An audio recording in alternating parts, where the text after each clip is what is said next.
সূরাতুল মুলকের ব্যাপারে অনেক ফজিলতপূর্ণ কথা বিশ্বনবী বলেছেন। বিশ্বনবী বলেছেন, ইন্না হাযিহি সূরা মানিআতুন মিন আযাবিল কবর, নিশ্চয়ই এই সূরাটা মানুষকে কবরের আযাব থেকে বাঁচায়।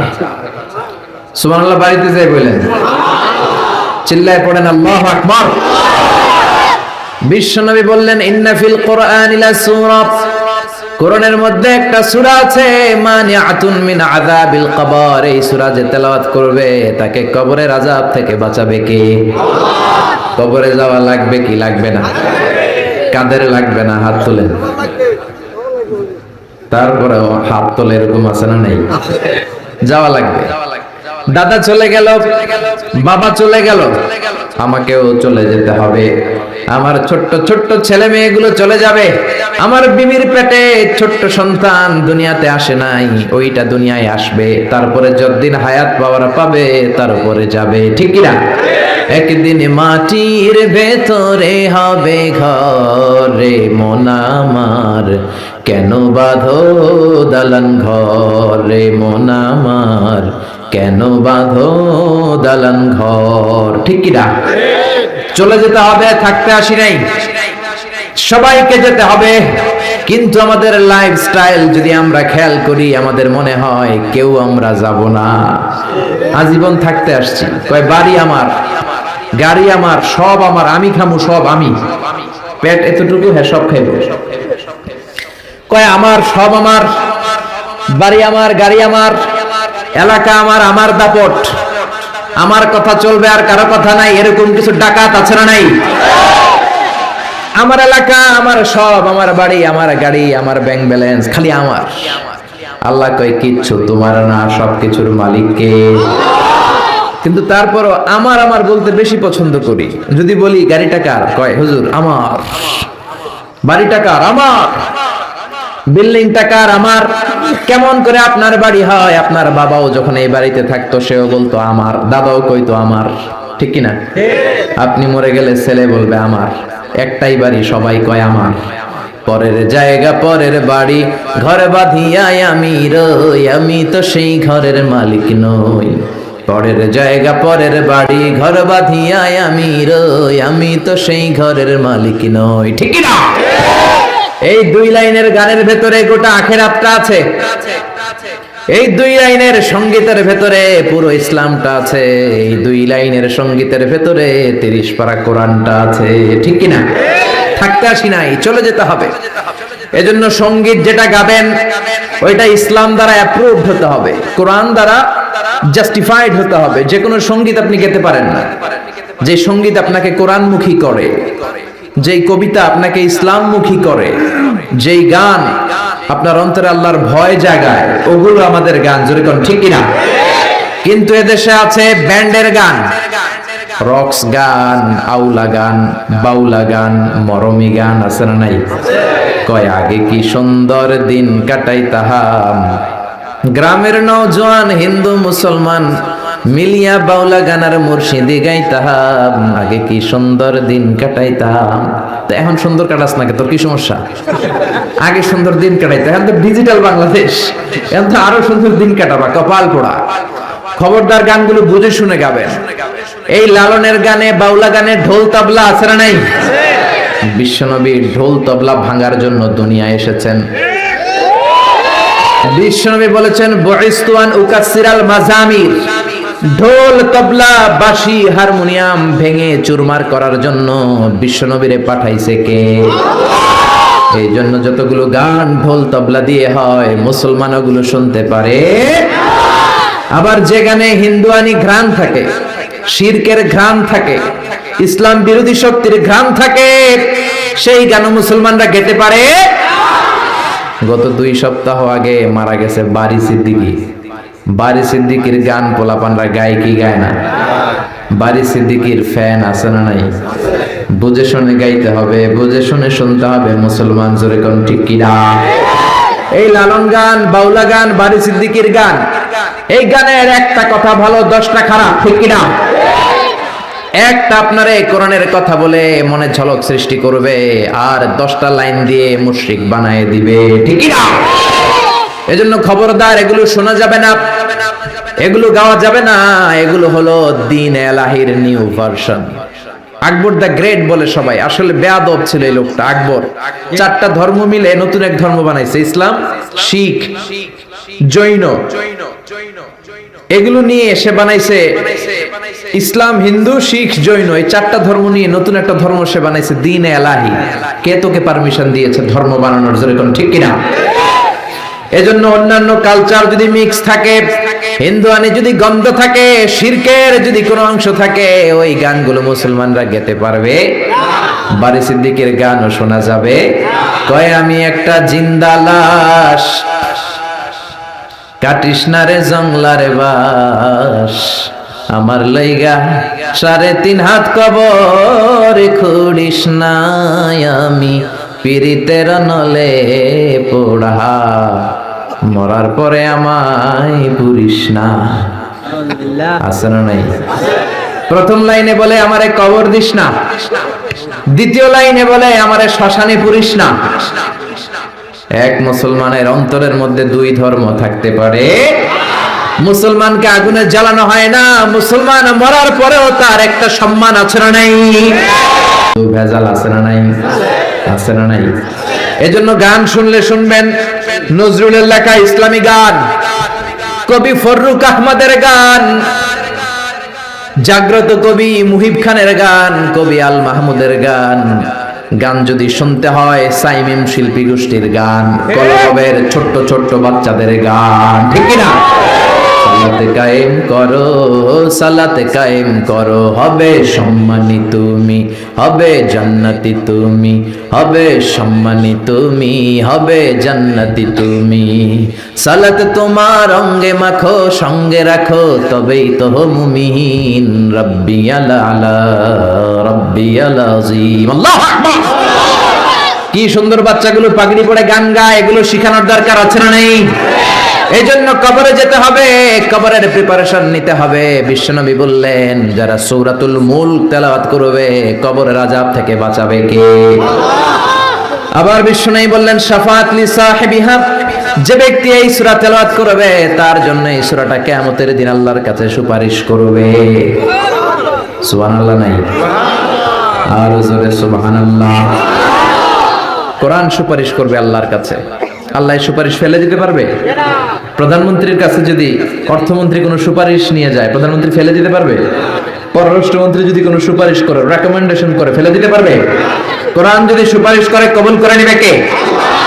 এজন্য এই সূরা যারা তেলাওয়াত করবে, এই সূরা তার হয়ে আল্লাহর কাছে সুপারিশ করবে, রব্বুল আলামিন এই সূরার সুপারিশ কবুল করে নিবে। আবার বিশ্বনবী বলেন খাসামাত আন সাহিবিহা, এই সূরাটা কিয়ামতের দিন এই সূরার তেলাওয়াতকারীর পক্ষ হয়ে আল্লাহর বিরুদ্ধে তর্ক করবে। আল্লাহু আকবার। আল্লাহর সাথে তর্ক, সাহস বেশি না কম? বেশি না কম? তর্ক করতেই থাকবে হাত্তা দাখালাহুল্লাহুল জান্নাহ, যতক্ষণ না রব্বুল আলামিন ওই লোকটাকে জান্নাতি বলে সার্টিফিকেট না দেয়। পড়তে রাজি আছেন সূরাতুল মুলক?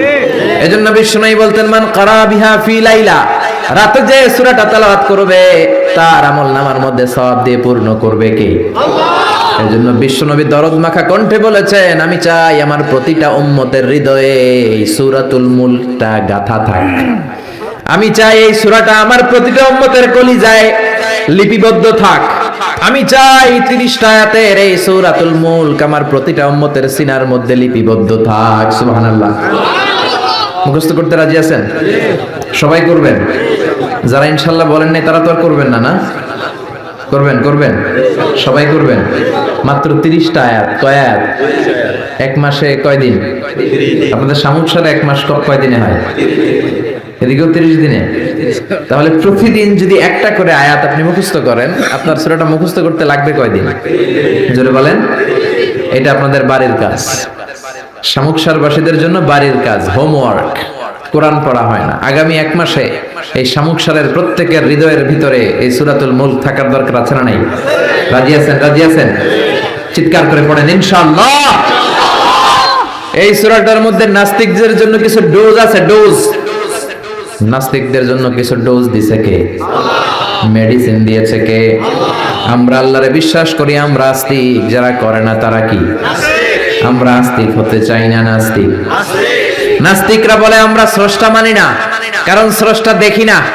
কিন্তু ওরা বাতাসও দেখে না, কিন্তু বাতাস মানে কি মানে না। কারো মাথায় যদি ব্যথা হয় দেখে না, কিন্তু মানে কি মানে না।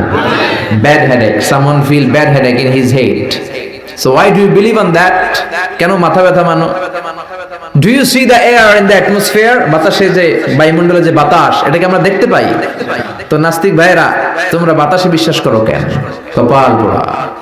ওরা নিজেরাই নিজেদেরকে দেখে না, আল্লাহর দেখবে কেমন করে? আপনি কি আপনার চোখ দেখেন আয়নার সাহায্য ছাড়া? কথা বলেন। পিঠ দেখেন আয়নার সাহায্য ছাড়া? আরে আয়না থাকলেও তো পিঠ দেখতে গেলে ঘাড় ভেঙে যাবে। কথা বলেন। এই জন্য নাস্তিকদের জন্য ডোজ দেয়া হয়েছে। নাস্তিকরা বলে আনসিন ইজ নাথিং, যেটা দেখি না মানি না। আল্লাহ বলে আমার সৃষ্টির দিকে তাকা, আমার সাগরের দিকে তাকা, আমার ঝর্ণার দিকে তাকা। আমার সৃষ্টি নৈপুণ্যের ভিতরে আমি আল্লাহ আছি না নাই? ঝর্ণা ঝর্ণা ঝর্ণা রে, বলনা বলনা বলনা রে, কার বিরহে পাগল পাড়া তুই, কার মিলনে ফুল ফসলে ভরা রে তোর দুকুল ভুই, কার মিলনে ফুল ফসলে ভরা রে তোর দুকুল ভুই। ঝর্ণা ঝর্ণা ঝর্ণা রে, বলনা বলনা বলনা রে, কার বিরহে পাগল পাড়া তুই। আল্লাহু আকবার। সিলেটের মাধবকুণ্ডে যান, আমি মাহফিল করতে গেলে এটা ঘুরে দেখে আসি। 250 ফিট উপর থেকে জলপ্রপাত, দিন নাই রাত নাই, ঝড়ো ঝড়ো কলো কলো টানে ঝর্ণা ঝরে। এই ঝর্ণার তৈরিকারী কে? সাগরের প্রচন্ড উত্তাল ঢেউ। কক্সবাজারে যাবেন, 155 kilometre, the longest sea beach ever in the world. পৃথিবীর সবচাইতে বড় সমুদ্র সৈকত বাংলাদেশে দিয়েছে কে? আলহামদুলিল্লাহ করবেন না? আমরা যদি আমাদের ট্যুরিজম সেক্টরকে একটু স্ট্রং করতে পারতাম, আমাদের সিকিউরিটি যদি ভালো থাকতো, আমাদের নৈতিকতা যদি ভালো থাকতো, গোটা বিশ্বে র্যাঙ্কিং এ ট্যুরিজমে 1 নম্বরে চলে যেত আমার বাংলাদেশ। যেরকম ঠিক না? কিন্তু নেতা খাতারা কিচ্ছু করে না, দেশকে আগাতে চায় না, আগায় নেয় নিজের পেট শুধু আগায়। দরজা খোলার জন্য ধাক্কা দেয়া লাগে না, পেটের ধাক্কায় দরজা খুললা যায়। সবাই আবার এক পাল্লায় মাইপেন না। আপনাদের রেলমন্ত্রী অনেক ভালো মানুষ, এই যে এখনো তো মাহফিল করতে দিচ্ছে উনি। অনেক জায়গায় আমাদের মাহফিল বন্ধ করে, উনি তো অনুমতি দিয়েছে। ঠিক কি না? ঠিক কি না? এই জন্য যারা কোরআনের পক্ষে তাদের জন্য আমাদের দোয়া আছে না নাই? আর যারা বিপক্ষে তাদের জন্য বাঁশ আছে না নাই? কি দিবেন? দিবেন? আমাদের তো কিছু নাই দেয়ার, কি দিব? বাঁশ দিয়ে দিবে, এতটুকু কেটে কেটে হাতে দিয়ে দিবে। ঠিক কি না? ঠিক কি না? ঠিক কি না? এজন্য কবরে আমাদেরকে যেতে হবে, স্রষ্টায় আমাদেরকে বিশ্বাস করতে হবে। যারা আল্লাহরে বিশ্বাস করে না তারা হলো নাস্তিক। জোরে বলেন ঠিক কি না? এই ট্যুরিজম যদি আমরা আগায় নিতে পারতাম, আমাদের রাজস্ব আয়ের লায়ন পার্ট, সিংহভাগ আমাদের পর্যটন শিল্প থেকেই আসতো। চিল্লা এখন ঠিক কি না? এজন্য আল্লাহ বলে সাগরের দিকে তাকা, কক্সবাজারের দিকে তাকা, বঙ্গোপসাগরের দিকে তাকা। সাগরের দিকে তাকালে বুঝতে পারবি সাগরের একজন মালিক আছে না নাই? কুফানগরীতে এক নাস্তিক ছিল, উল্লুক্কা পাঠা। কয় আমি মানি না, কাউরে মানি না, কাউরে মানি না, আমি স্রষ্টা মানি না। কেন মানো না? কয় দেখি না, মানি না। কুফার লোকেরা বলল আমাদের একজন ইমাম আছে, নাম নু'মান। কি নাম? নু'মান ইবনে সাবিত। উনি যদি তোমার সাথে তর্ক করে, উনি তোমারে মানায় দিতে পারবে। সুবহানাল্লাহ। সে কয় পৃথিবীর কেউ আমারে বুঝাতে পারবে না, আমি মানি না। ঠিক আছে, তর্ক হবে। ডেট দেয়া হলো জুমাবার। জুমার নামাজের পরে নাস্তিক আসবে আল্লাহর বিপক্ষে, সাইয়েদনা ইমাম আবু হানিফা আসবে আল্লাহর পক্ষে। তর্ক হবে জুমার নামাজের পর। এরকম হাজার হাজার মানুষ। নাস্তিক এসেছে, আসে নাই ইমাম আবু হানিফা, 2 ঘন্টা লেট করে আসছে। নাস্তিক তো রেগে মেগে আগুন। কিরে, এই লোকের যার সময়ের জ্ঞান নাই তার সাথে কিসের তর্ক? জামিয়া, সময়ের কোনো জ্ঞান নাই, আমি তর্কে বসবো না। সাইয়েদনা ইমাম আবু হানিফা বললেন আমার ওজর আপত্তি আছে। আমি যখন ঘর থেকে বের হই, আমার বাড়ির সামনে আছে বিশাল নদী, নদী পার হয়ে আসতে হয়। আজকে নদীর সামনে এসে দেখি কোনো নৌকা নাই, গাছ নাই, লোক নাই, মানুষ নাই, কিচ্ছু নাই, ধুধু প্রান্তর। নৌকা নদীর সামনে যেয়ে দেখি নদীর একেবারে এক পাশে বিশাল একটা বড় ধরনের গাছ। হঠাৎ দেখলাম গাছটা এমনি এমনি 2 ভাগ হয়ে গেল।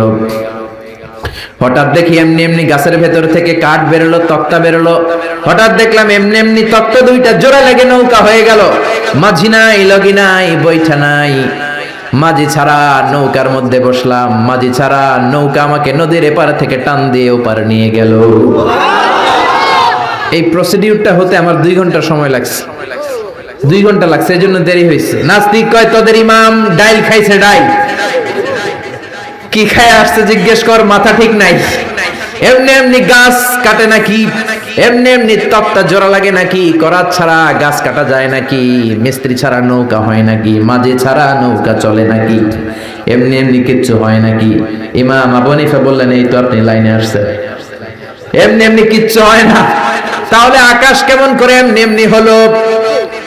বিশাল সাহারা মরুভূমি কেমন করে এমনি এমনি হলো? বিশাল তুর পাহাড় কেমন করে এমনি এমনি হলো? বায়ুমণ্ডল, নবমণ্ডল, ভূমণ্ডল, মহাবিশ্বয়ে বসুন্ধরা কেমন করে এমনি এমনি হলো? সুবহানাল্লাহ। নাস্তিক ভেজালে ঝামেলার মধ্যে পড়ে গেছে। হায় হায়, এরকম করে তো ভেবে দেখি নাই। আসলেই তো তার চিন্তার জগতে আন্দোলন শুরু হয়েছে। তার ঘুমন্ত বিবেককে তিনি জাগিয়ে দিয়েছেন।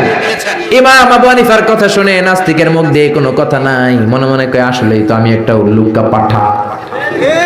সাইয়েদনা ইমাম আবু হানিফাকে বললেন, আমাকে মাফ করে দেন, কোনদিন এমন করে ভাবি নাই। আসলেই তো এমনি এমনি আকাশ হয় না, এমনি এমনি বাতাস হয় না, এগুলোর একজন স্রষ্টা থাকার দরকার আছে না নাই? নাস্তিক বলে, ও নোমান ইবনে সাবিত, আর দেরি করার দরকার নাই, আমাকে আপনি পড়িয়ে দেন লা ইলাহা ইল্লাল্লাহু মুহাম্মাদুর রাসূলুল্লাহ সাল্লাল্লাহু। কালিমা পড়ে মুসলমান হয়েছে। এজন্য ওয়াজাদিলহুম বিল্লাতি হিয়া আহসান। আপনি হিকমতের সাথে, প্রজ্ঞার সাথে, বুদ্ধিমত্তার সাথে, ইন্টেলেকচুয়াল পাওয়ার খাটিয়ে নাস্তিকদের সাথে তর্ক করবেন, তাহলে ওদেরকেও হেদায়েতের রাস্তায় তুলে দিতে পারে কে? এই নাস্তিকদের জন্য কিছু ডোজ, কিছু মেডিসিন আল্লাহ সূরাতুল মুলকে দিয়েছে।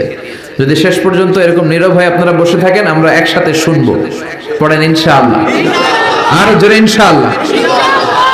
সূরাতুল মুলক মাক্কি সূরা, আয়াত মাত্র 30টা, 29তম পারার প্রথম সূরা, রুকু আছে 2টা। কয়টা?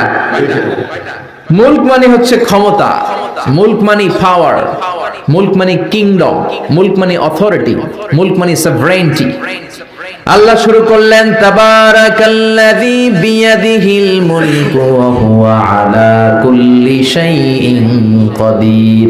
সুমহান সেই সত্তা যার হাতে ক্ষমতা, আর ওয়া হুয়া আলা কুল্লি শাইইন কাদির, তিনি সব কিছু করতে পারেন। তিনি কে?